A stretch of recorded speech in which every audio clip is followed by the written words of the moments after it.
Okay. Afternoon. Yeah, good afternoon. Welcome po sa ating Wednesday. Kamusta po? Okay lang, pagod. Katatapos lang namin mag-celebrate sa gym ng Cotabato City Hall. Huwag pasasalamat on the winning of the 12-0 slate ng Team UBJP sa Cotabato City.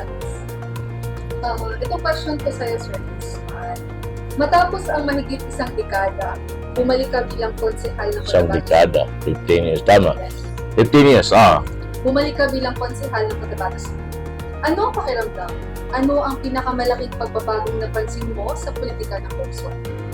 Well, I'm excited na nakabalik ako muli. Salamat sa tiwala ng Cotabateños sa pagiging konsyal ng Cotabato City.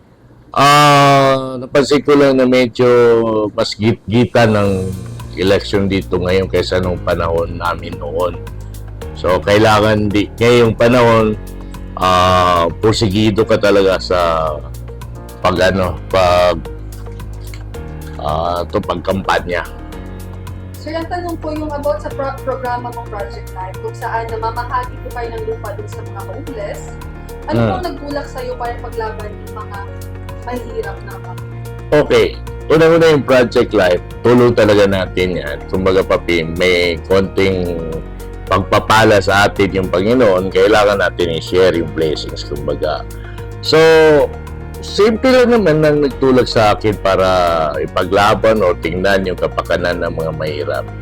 Isa rin akong nagdaan sa hirap. Alam ko yung nararamdaman ng mahirap. At ang gusto ko talaga, at pangarap ko kung pwede nga lang sa Cotabato City, ay ma-break, ang yun sabi ko nga, ma-break yung chain of poverty sa bawat pamilya.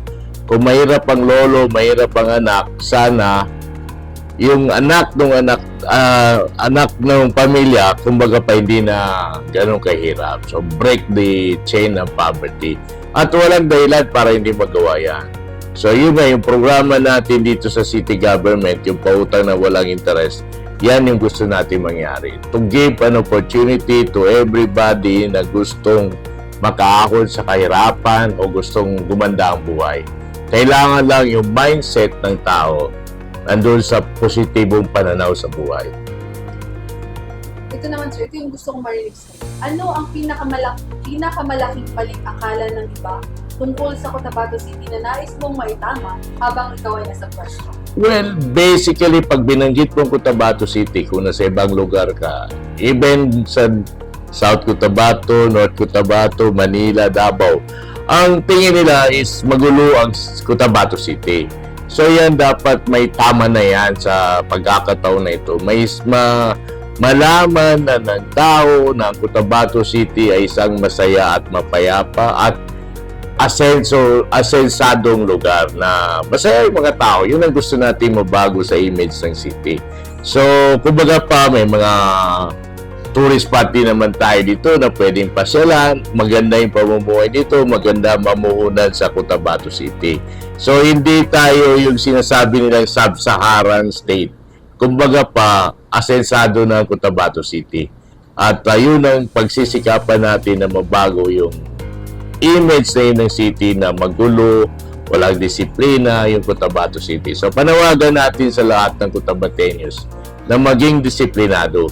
Sumunod tayo sa mga batas, regulasyon ng ating syudad. Okay, thank you, sir. At syempre, dahil Wednesday week ngayon, ano ang witty mong mensahe para sa mga Cotabateño na iniisip na para lang sa mayayaman ang politika? Okay. Ang politika hindi lang naman para sa mayaman. Kung maganda yung track record mo, kung kwalipikado ka na maging politiko, pwede kang sumabak sa politika. And sana mabura rin sa isipan natin na ang politika ay marumi.